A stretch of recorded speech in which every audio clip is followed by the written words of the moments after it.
Hello, I'm Kads, and welcome to today's video. Your boy called it. The last challenge tournament for this Halloween season is, of course, Undead Hordes in the Ice Golem, which is the topic for today. So this is once again a turn attack tournament where you do want to minimize the number of turns your team takes, which generally correlates to the speed of the team. Just like the previous 3 iterations of this tournament, there is unfortunately no void shard here in the rewards on the right, but notably there's still Relentless gear, of course, and it's Ice Golem, so this is going to be a lot more unpopular as far as the dungeons are concerned, even though in my opinion Ice Golem is now one of the better dungeons to farm, just especially after all of the artifact set buffs.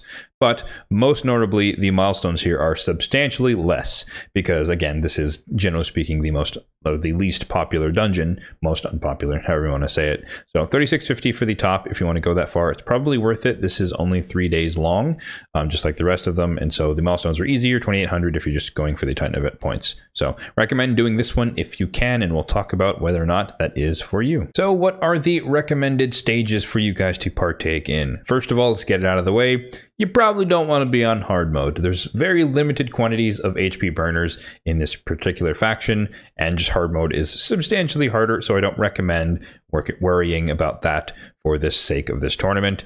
So we're going to be focusing on probably for most of you, stage 24, stage 25, and or stage 20. Now the same rules apply as this is a turn attack, so the further you can go, the better off you are. But also when it comes to Ice Golem, success is typically more important than speed, and that's just how the dungeon rolls. So from the normal stages, stage 25 will give you the best gear return. Stage 24 will give you a good mix of good quality gear as well as energy efficiency, and stage 20 is still the most energy efficient points for energy type stage, and there is a dungeon divers going on as well, so you might want to consider that into your choice.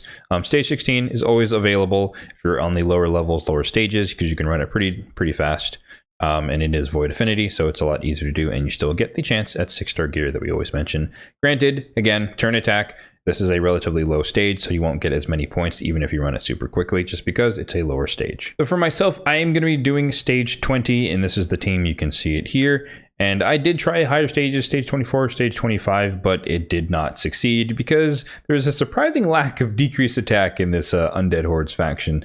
For most of you, you probably do have one that we'll talk about when we get to substitutions, but in my case, I don't really have one. And so I had to go down to a stage where I can basically just face tank the Ice Golem's hits. So in this comp, we do have Vogoth in the lead, and he's there as our kind of protector. I think he's in a bolster set, which is predominantly for the arena, but in this case, he's just healing himself a little bit, but mostly he's there for the passive, soak up some damage and heal the rest of the team on an AoE.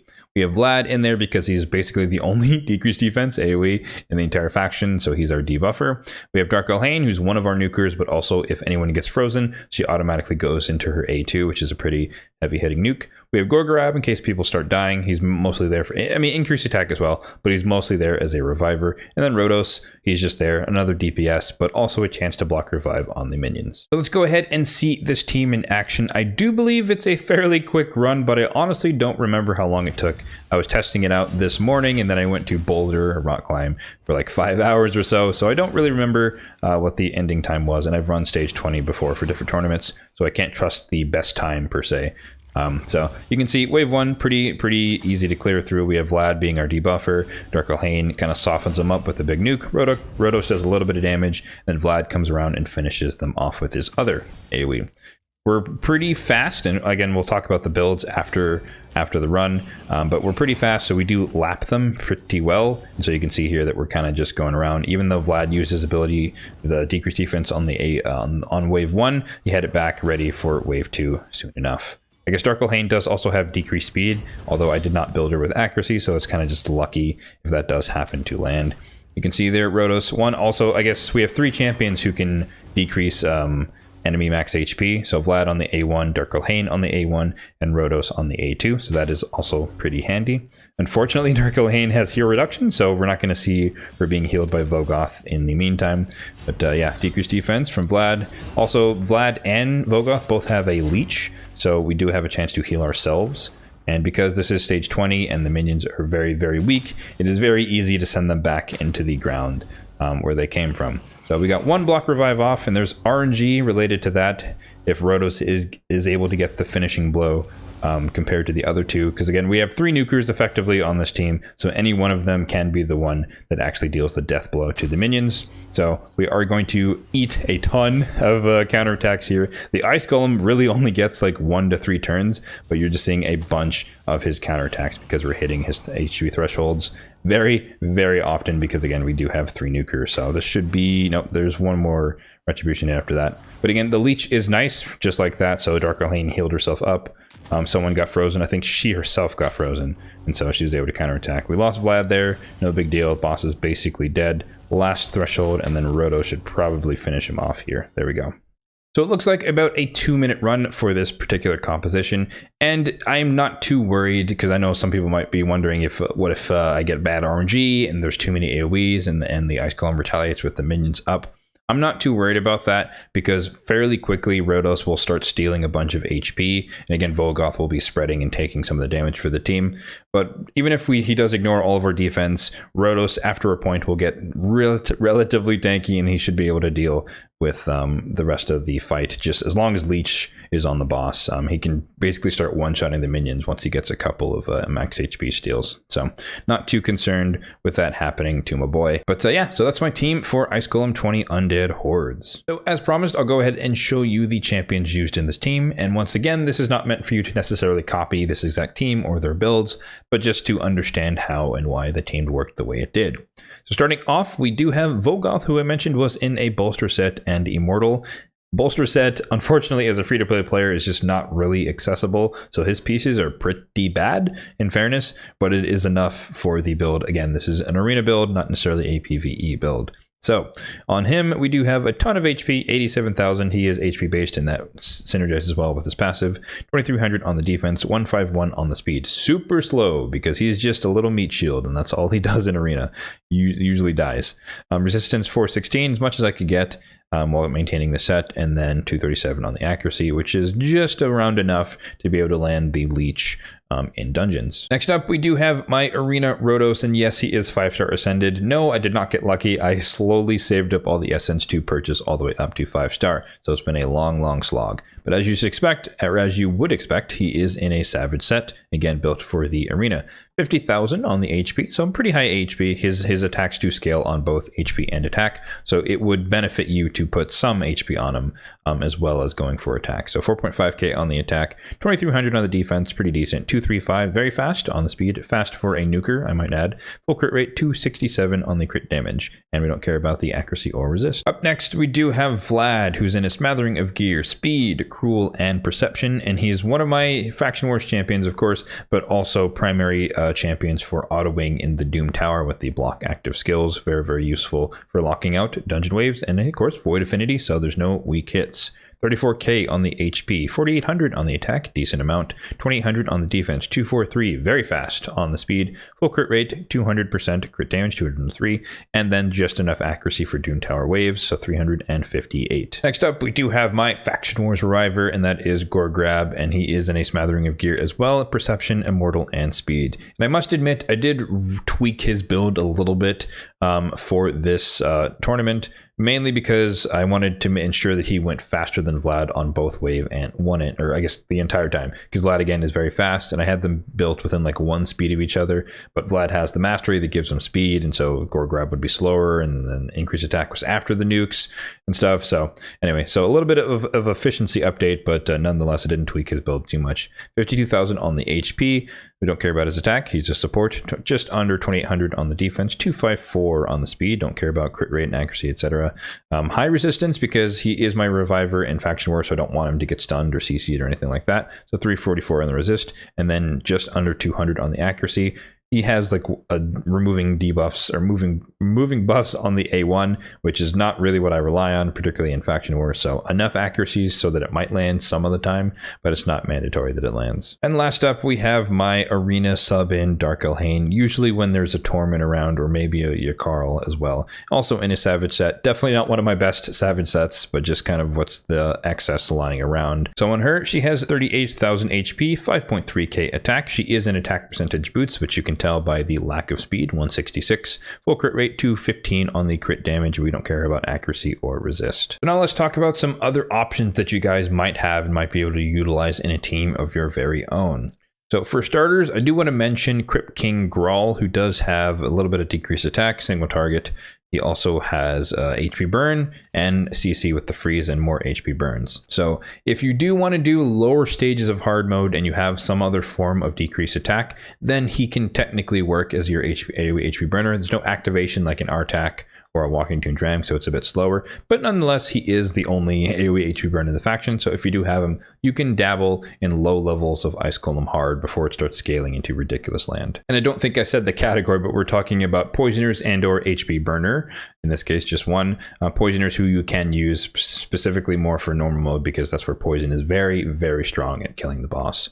So continuing with that category, we have Battle Khazar, of course, known for the poisons and the continuous heals and the cleanse, so super powerful legendary if you do happen to have him.